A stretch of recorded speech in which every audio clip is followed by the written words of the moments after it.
Well, when I was a little boy sitting on my mom. Hello, welcome to Going Deeper. My name is Marcie Sclove, and today we're trying something a little new. Shirley Whitaker and I had a wonderful interview on February 10th this year.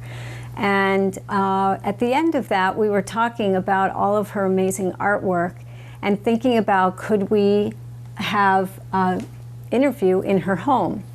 So here we are in Shirley's home, and we're going to be learning all about the different art pieces and sort of the background and history that made them as important as they are. So first, hello Shirley. Welcome Thank to you my so much. art space. Yeah. And before we get started, it's been less than a week since the horrible killings in Charleston, and a lot of your artwork has to do with the church and also some of the violence that's happened to African Americans. But it's also we're surrounded by all of this beauty in your work that shows the positive and the rich cultural background that you grew up in the South. And so I just wanted to acknowledge that and just thank you for sharing all this with us in this kind of tough time. I think that's the purpose of the artwork that I've done. Hopefully it will shine some light on where I'm from. Mm-hmm. And learning to acknowledge, accept, and find the strengths in where I'm from. You know, coming from the South to the North of wherever, when you're out of the South, people tend to not appreciate what you have, and you feel some inhibitions about you're from a little small town and you may not speak the language in a way that other people speak. I'm sure people may be surprised that, you know, you speak English, but, you know, I was raised, my father and my mother was from areas that was known as Geechee or Gullah. Wow. And I'm sure in my cadence in speaking, if you're from that area, you'll probably pick it up. Wow. And so trying to find the strengths that's in there, that the beauty and the culture, the richness that's there, and put it on a canvas. And that's what I've tried to do. And it's been therapy for me because I look and say, they did some amazing things and they gave me some amazing abilities to just look at things from another angle. I do paintings, but I was never ever trained. I'm not a professional, so for some people, I'm an outsider of the art world because I don't have a degree in art. It's just something I thought was miraculous. My cousin, when I was like 4 or 5, you know, he cleaned up a space on the ground and we drew in the ground. I thought, oh my God, he made this, and we drew on the dirt, on the ground. I thought that was just a miracle. And the next day I came back and people have driven to carve it. How could they have done that? They didn't know how.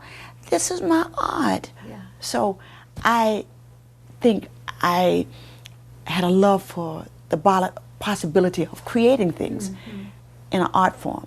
I didn't know what to call it, but I knew I loved doing it. Yeah. And so. And how did you get started doing these pieces?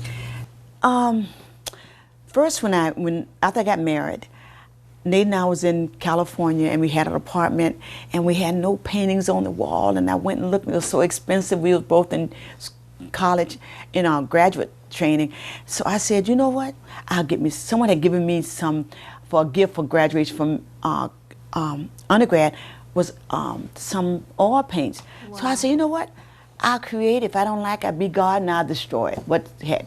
So I started painting, and Nathan said, I think you're getting really good. I don't think, I was giving them all away. I was so happy. People looked at it and thought there was something there, and I was giving them to people. Nathan said, I think you should start keeping some for yourself. And so, but I always, different aspects of it. And we moved here, I didn't know what a collage was, but I liked that word, and it sounds powerful. So I said, I'm gonna do a collage. What I did, they said it wasn't a collage, because I didn't know. And I started gluing things on the canvas, these three-dimensional pieces. Sure. And Nathan says, you have to glue something, hang something on all your paintings. Yeah. You know, a friend of ours told me, I think I would like for you to do a painting of me, but I don't want you hanging stuff on it. But I think the texture to it. Sure. Well, right here is an example of one of your collages. yeah, it's. Why don't you tell us about this? This is of the usher board, and you will never get in and out of an African American church without passing by the ushers. Okay. They are usually people that want to give service to their God. And they can't sing, they can't preach, but they can pass out. They can pass out fans, they can give you the program, they can put up the flowers, they can collect the money. This was what they could do. And I wanted to do a painting that would allow me to put fans on a canvas. Because when I was growing up, my parents didn't buy Ebony magazines. We didn't have any pictures of blacks that was positive. And the church fan was it. Wow. And you see that fan there with a mother and her daughter. They got gloves on. Oh, right. And they're gorgeous really hats. dressed. I mean, their little girl got a bonnet on. But you would have these in church, and you would see these images that were so positive. They also served as advertisement, because we didn't have, where I grew up, a black newspaper, we didn't have that. And blacks wouldn't put nothing in the white newspaper. But you could see if someone's being elected for something. Pfluger Funeral Home was, since 1949 in my hometown, is still there to this day. Wow. So that was advertisement on the other side. Right. So it was a mean of advertisement. So here you have a fan right here. Yeah. And this one you made Right? of one of your paintings. Three-dimensional pieces, yeah. Yeah, and we're going to see that in a few minutes. And on the other side, Advertisement. it's Dr. Shirley Jackson Whitaker, with all your information about your medical practice. Right. Wonderful. And someone said, I went to a group, to marketing, and it was all white group. Yeah. And I said, in the black community, I should make fans. Then I said, why would you make a fan? Right. People don't use fans. That told me they knew so little about the African American culture and environment, and especially the church. This fan I gave out to churches in Springfield. Yeah. And at the funeral this week, not the funeral, the service they had yesterday in South Carolina, people had fans just going. They have these fans to this day. Although the churches are air conditioned, when you walk in the church, the usher will give you a fan. Yeah. And because once you get all these people in there, it's still not cool enough. Or either when people feel the spirit is coming on, they fan harder, to cool themselves off, or the usher will come and, fan them or something like that. So the fan is still to this day a big part, and I wanted that on the and canvas. this is so appropriate, honoring the church life, and it's so important. Yeah. And you don't see many paintings of the usher board. Sure. You'll see paintings of the choir going from side to side. Right. You see the minister with his arms up and the congregation, but you never see any paintings of the usher board. My mother was on the usher board. Oh. She was so proud of that. Well, we're going to be moving into the dining room, where we have some more of your three-dimensional collages. Yeah. And so we'll take a little minute and go into there next. Oh, that'd be nice. Okay. So, Shirley, let's get started. We're in the dining room now, and this big piece that I'm standing in the middle of is your triptych. Yeah. And why don't we start with this piece here, and you can explain, and then I'll move out of the way. Okay. Now, this was for me a wash day scene. Okay. And it's when, in my family, my mother, my grandmother would bring all the clothes outside, and they would sort them out, and then they would wash. It takes a whole day thing when I was growing up. Yeah. And my grandmother had what they call a black pot. I think majorities of communities in the South at one time had a black pot. Everything happened in that pot. They washed clothes, they cooked, they may have a whole meal in one pot. Yeah. and they fried fish, their chicken for a big, if they had a big event going on, this. And I just remember that black pot. My father worked for the railroad, and my grandmother would take his overalls and put them in the pot, try to get all that oil out of it, because it was greasy and all this. He was an engineer, right?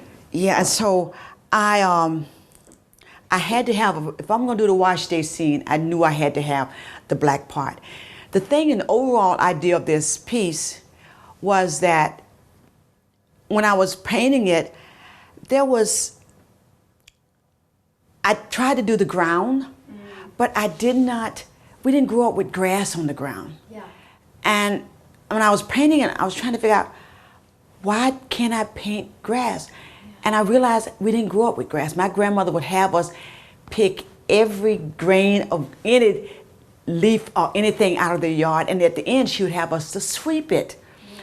And until I read an article in the New York Times from 1993, they talked about the fact that some anthropologists went to some African Americans, I think either Athens or Augusta, Georgia, and they was asking them, why was it that they swept the yard at the end of the day? And they said, well, that's what you're supposed to do. And they said, what's the reasoning?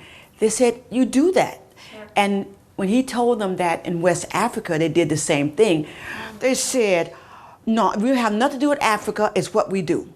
Africans have nothing to do with this. And so then it made sense to me. And the reason that in West Africa they would do it is that they could tell the next morning, if they swept and the yard was really, the area was cleansed, that if a snake came through, of any kind of four-legged animal that shouldn't be there, the whole village would know. And they could read in the sand what had happened during the night, and that could save their lives. So that's why I just put little slivers to represent grass, because I wanted people to know that this was the ground. But I know it, I always feel bad about that, because I know my grandmother would say, now you know you shouldn't have that grass. Right. So here you were trying to be artistically correct, but it was kind of going against what you were. The grain is what you do. You see here a quilt. They would take the quilts out and they would beat them, and the sun would beam on them. That's a way of cleansing them. Yeah. And they had 3-ring tubs. You know, they call them 3 rings. Okay. And they had the bottom, they had 3 on it, and had 3 rings or something. Yeah. And the third one was for the rub board, which you had to get used to because it had ridges on it, and your hands can get bloody from that. Wow. Because when you walk, back and forth until you get used to it. The middle one's for rinsing, and the last one is they put some kind of blue-in dye in there or something to make the white look whiter. Wow. So it's supposed to be in the last one. Wow. This is Octagon soap cover. And that's a real wrapper. That's the wrapper. My mother found that for me. She said, baby, they don't have many of these anymore. It's the last one. Wow. And so, because although my grandmother did make lye soap, they often washed clothes with this too. Yeah. And they used to make lye soap in the black pot.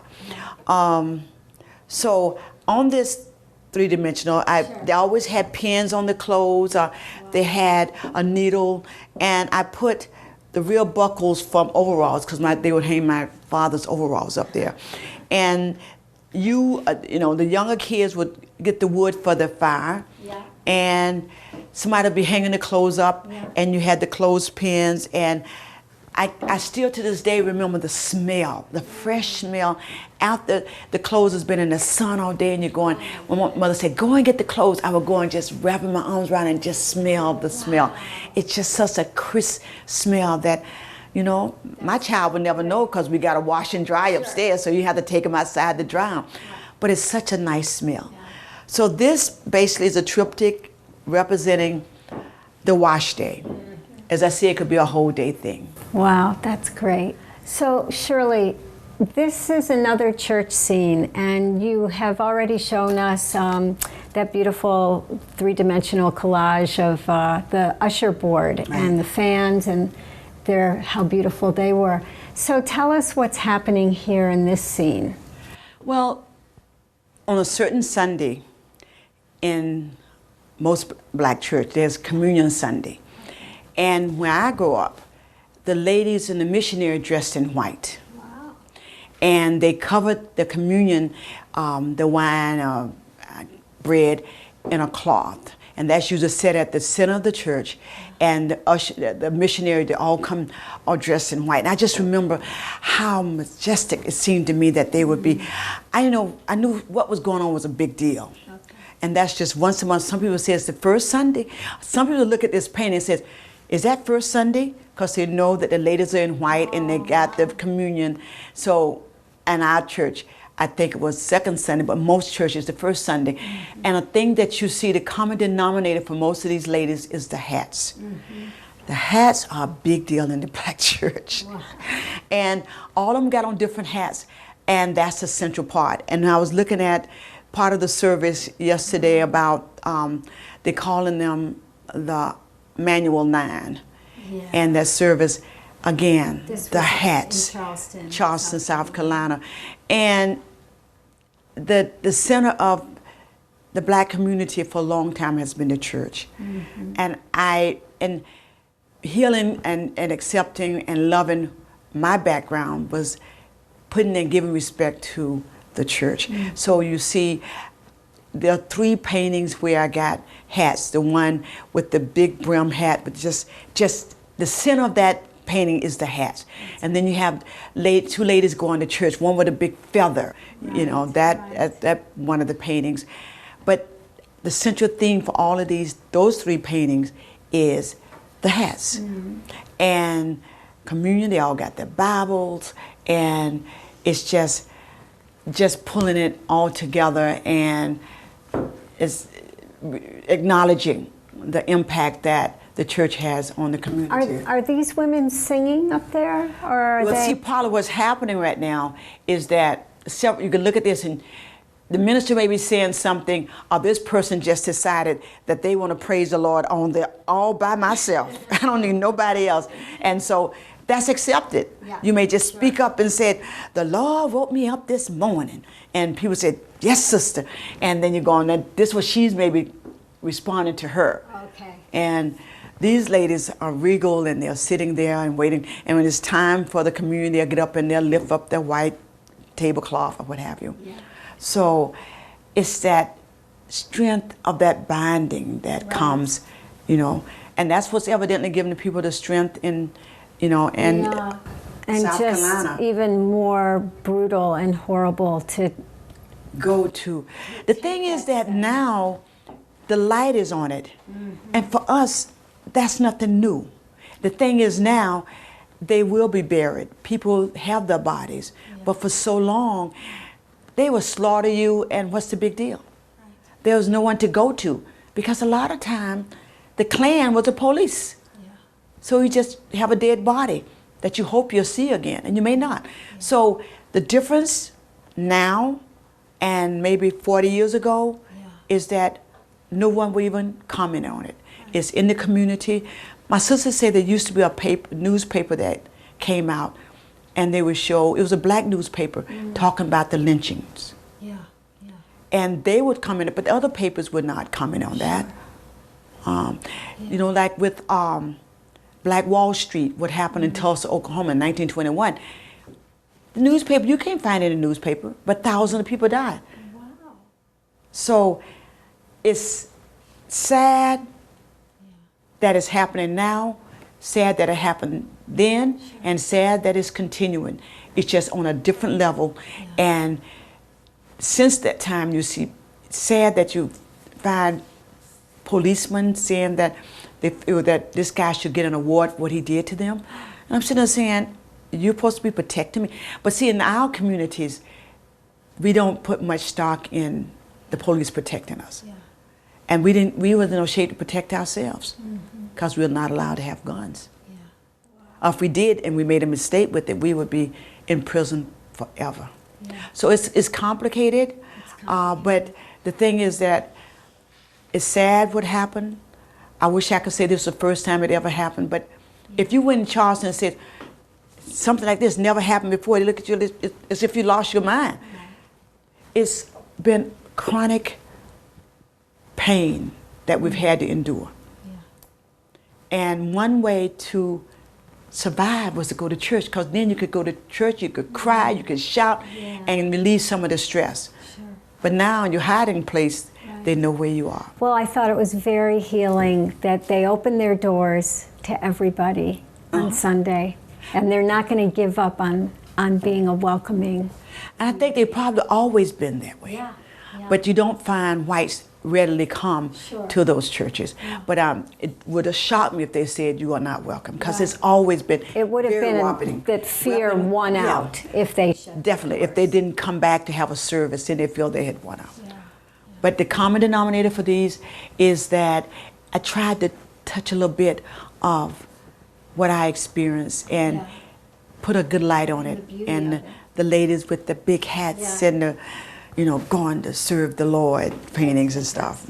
So Shirley, this is your first piece, and I want to just hear all about it. So, But this was the first three-dimensional piece that I thought was a collage. okay. And so I got all this and gluing all this stuff up there. I wanted to do something with my grandmother, Big Ma. And so I call it Big Ma sugar cane to me. My grandmother used to peel sugar cane for me. And then she would take the sugar cane and stack it on her left thigh. And I would be right at her knee. As she put it there, I would just rake it in my mouth.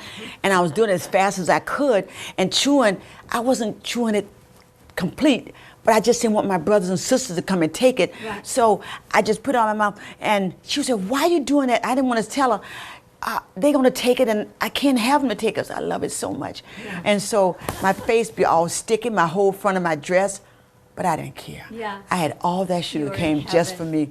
And so trying to do it in 3D, and this needle with thread around it, it was in a gallery one time, and this elder lady came and pointed to it and said, "You didn't forget." Yeah. And I never, this whole painting, all this work, and she just pointed at this. The detail of that thing, yeah. Because that was pretty common to have the needle and thread. I hear a lot of people would do that, have a needle and the thread, and you wrap it around. And she would put newspaper under her feet to drop the peelings. And this is from my hometown, Waycross Journal Herald. Wow. And I want to put that on. These also, all this paper is from Waycross.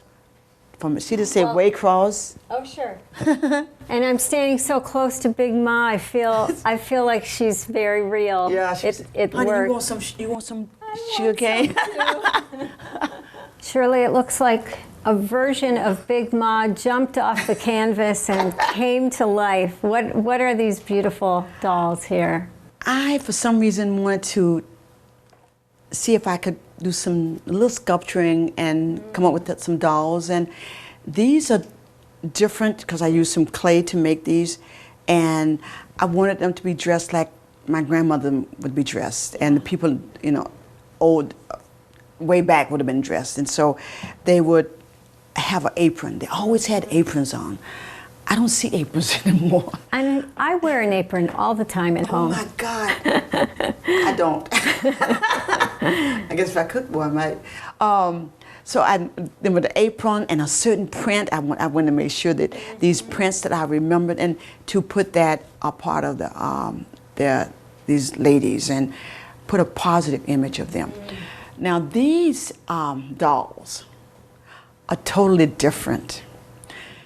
When I was, growing up in Georgia, for some reason, why or how, you knew to take grass, pull it up, wash it off, and braid the roots at hair, put a ribbon on it, and take the green part, and you would get a piece of cloth and cut a hole in it, and you would make a dress and tie a string around it, and you had all your own dolls. And some people say it's the slaves did that for the children because weeds were everywhere and they were cheap. And so it's something that you could play with. And I would line my dolls up. And this is this three-dimensional painting that I did as a part of that with the real roots of hair that I call hair, but it's the roots of plants. Yeah. And then I just sort of, the different materials that my mother had 7 girls, so she would have all this cloth that she would have around, and I would take it and cut and make the dolls. So recently there was a lady who was declared that she was going to paint her skin brown and make her hair kinky and declared she was a black woman. And she stated that once when she was growing up that she had these dolls. After she saw 12 Years a Slave, then she saw in the movie the actress was making a doll out of corn husks. So she remembered doing that. And I said, you know, I said, you know, I did these, and so someone may think I'm lying and pretending that I made these dolls. But it's what we did, and it's a part of my journey, which she has tried to co-opt. And I don't think that's respectful to do that. Offensive. It's offensive to us, and to me. I can speak for myself. And I didn't like the fact of someone deciding to speak for me. I do not need her to speak for me. And then to say that, oh, she saw these dolls and she made these dolls. And I said to myself, someone may look and say, did you really make those or you made it up? But it's something in that community, that time when I was small. I did. I think I was the last one to do it, and it came back to me, and I decided to put it on the painting. Just to, again, tell people about that culture. History. Because the slaves could pass this on to their children. And there was some beautiful things the slaves brought with them from Africa. Right. Yeah. So to be respected, and that I think was ingenious to think of. My children have dolls too, but you can make them out of grass, weeds, and to me it was such a beautiful thing. And so I'm just going to move down a little bit because here's some other wonderful things that you have made, but they're much more local. Yeah. These banners. So here is the middle school and the high school banners. Well, what are these from? Yeah. Called African American Achievement Night in Amherst. And I started it because African American kids need to feel positive about themselves. They need to value themselves. And so we started the Achievement Night. How long ago was that, Shirley? This is the 4th year. Okay. Yeah. I think the Hispanics have been doing it maybe 9 years or longer for them. But we've been doing it for 4 years, and the response has been amazing. And it's, to me, the banners, the kids get excited about the banners. This year we had the parade of the banners. And when they called the school's name, the kids would cheer and they clapped. And the thing that the common denominator that all of the banners have is that there's a book. Because education is the core, and it's their future. And I like the bright colors because I think that's important for children to see. And they're African Americans doing positive things, and I think that's important. And I might add, because I was at this year's event, that it was a wonderful event, and you were kind of saying it's your last year of running it, right? Yeah, you know, I think. So is there someone to take it over? I need to work on that. So here's a shout out if there's anyone listening who would do it. And it's a little work, but now it's structured and it's falling into place, and it's I think the kids look forward to it. And the banners, I was amazed how thrilled they were when the banners came down down the aisles, and they called their names, and they started looked cheering. Beautiful up on stage from far away. Yeah, they turned out nice. So. Okay, great. And there's 6 for each one of the schools in the Amherst system. You know, Pelham, Fort River, Wildflower, Crocker, Amherst Middle School, and the high school. So there's 6 banners. Great. Yeah. Okay, so I'm afraid we've run out of time for this segment of our show.